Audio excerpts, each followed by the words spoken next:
Hello YouTube and others. Naya Avila here. Oh, sorry. Now that's better.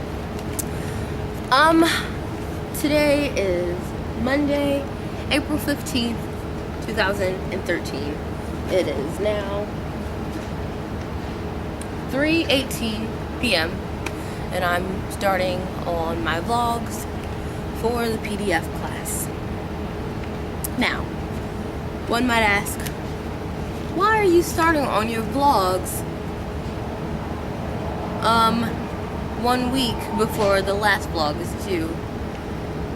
And I might answer, sometimes life throws you lemons. And I'd leave it at that. I'm out here filming outside today for two reasons. One, because it is a beautiful day. It's not too hot, the sun is shining, and it's not too windy. But I'm wearing a long sleeve shirt and jeans and I'm pretty comfortable. The biggest reason being that, well, the second reason is that I need the sunlight because I need to wear my shades. And I'm wearing my shades because this weekend I got into a nasty brawl with my allergies and I tried to fight back by rubbing my eyes and my allergies won. I don't know if you can see it. You can see how bad my eye is. It was a lot worse earlier this morning, like I couldn't even open it, but it's better now, and I just hope it goes down by tonight because I have a performance tonight and I don't want to distract people away from the story because of how swollen my eye is. But anyway, let's get down to business. The first vlog is going to be about dialogue and what dialogue means to me. So I'm just going to read, and I don't think this is necessary, but I'm just going to read what this vlog is supposed to be about. Vlog 1, how do you define dialogue? Where do you see dialogue taking place in your life, and where would you like to see more dialogue? So first off, I like to say that I am very passionate about dialogue. And why, you might ask? Well, I want to change the world. That's a pretty big slice of pie to swallow, right? But I guess I see where change is needed, and I know that change isn't gonna happen by me sitting on my arse and not doing anything. So how do you tackle such a big slice of pie, one might ask? And I might answer that you can tackle this slice of apple pie through dialogue, because I think the first step to changing the world is acknowledging that there are injustices, acknowledging that this idea of the American dream and just working hard, and if you work hard then you'll get everything that you would deserve in life, is not necessarily true. And I think that if we speak up about that and talk about that and realize its existence, then that is kind of opening the path to change, to positive change. So that's why I'm so excited about dialogue, and I love talking, and I love people exchanging their ideas with me, and I love exchanging my ideas with other people, and I just love dialogue. So, but to answer the purpose of this vlog more specifically, dialogue means participating in a collaborative conversation with a goal of shared understanding. In dialogue, you ask questions for clarification, not to challenge. And dialogue is open-minded. And my definition of dialogue is from my experiences with dialogue and from the sheet with the definitions of dialogue, discussion, and debate, and what I think that dialogue should be. So this is going to be a really weird kind of comparison but just stick with me through the end of it and let me explain myself. Are you guys familiar with the show Real Housewives of Atlanta? If not,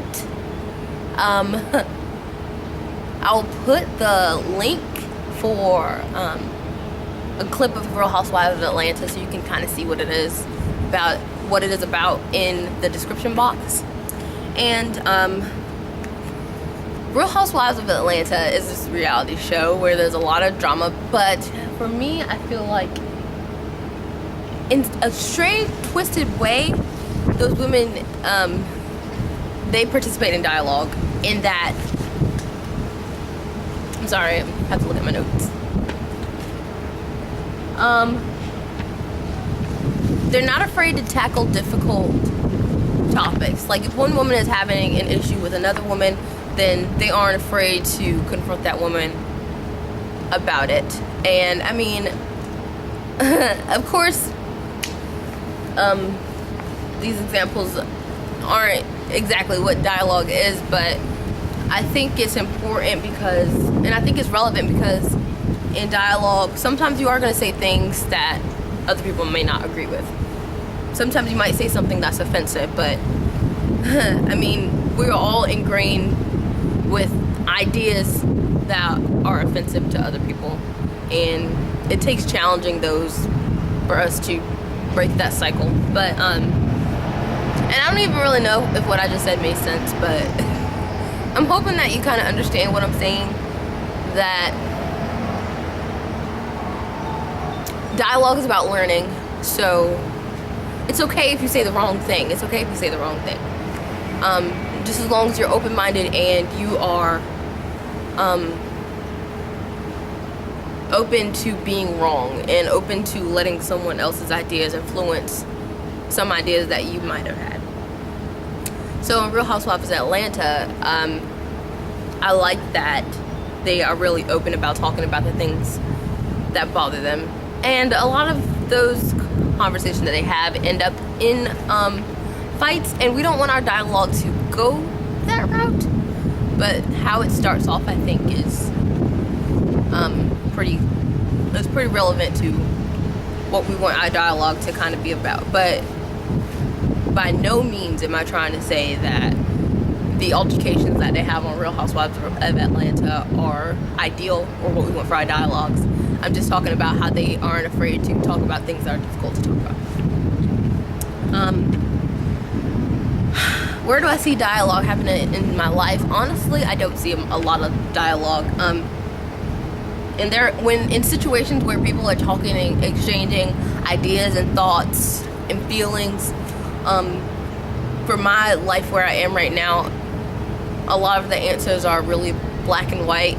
So like in church or in school or in staff meetings, there's not a lot of room for, okay, this is what I think, this is what you think, and let's put them together and see how we feel about those things together, see how they can influence each other. There's not a lot of room for that.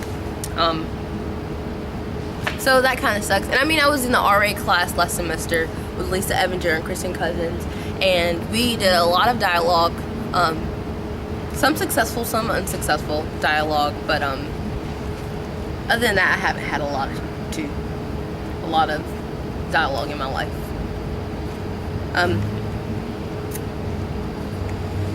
But there was this one instance that I just want to talk about in my dialogue, a dialogue that we had in my RA class last semester. And we were doing our testimonies, and I was talking about my salient identity as a woman, and I was talking about my experiences with sexual assault. And you know, at the end, you open up for questions, and I said I was fine with people asking me questions. And this guy asked me something, and I can't remember the exact words that he said, but he was like, how do you feel about women who dress in a certain way that would be inviting to a rapist? And I said, there's nothing that a woman can do or wear or drink or say that makes it okay for her to be raped. So this other guy says, oh, well, you know, in the Bible it says, don't do something that is going to cause your fellow brother man to sin. So, you know, what about that? And I felt very attacked and very triggered, and I was very upset. And I realized that that was unsuccessful dialogue, because the questions that they were asking me, they weren't trying to get clarification, they were trying to challenge the beliefs that I had. And I didn't think it was very fair, but I'll always remember that example when I am faced with someone who has ideas that are different from mine, because I wouldn't ever want anyone to have to feel in that moment like I did. I left the room crying, and I don't cry a lot, not in front of people. I was very angry that day, but I learned a pretty big lesson that day. So where would I like to see more dialogue? I would like to see more dialogue around my friends. And when I say friends, like, I mean just people that I hang out with, because I don't really have a lot of friends. But the people that I talk to casually, because I feel like we come from so many different walks of life, and we have so many different ideas. We come from different religious backgrounds, different ethnic backgrounds, different economic classes, and I feel like all of our combined experiences would be a great platform for dialogue. And I wish that we engaged in more dialogues instead of debate or discussion. And I will say I've learned a lot this semester about other religions.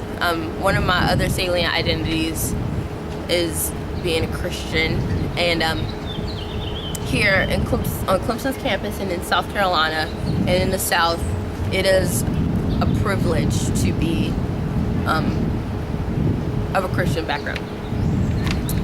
And I have a friend who is of the Hindu faith, and I have a friend who practices Judaism, and I took them to a black church a few months ago, and we got into a great discussion about the differences.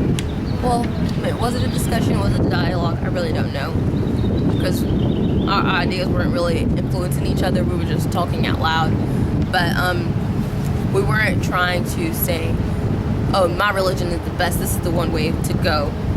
We were just learning about each other, and I really enjoyed that. But I wish that me and my friends could do that more often. So that's all I have to say about dialogue right now. I hope you have enjoyed everything, and I'll be coming at you with vlog number 2 in a little while. See ya.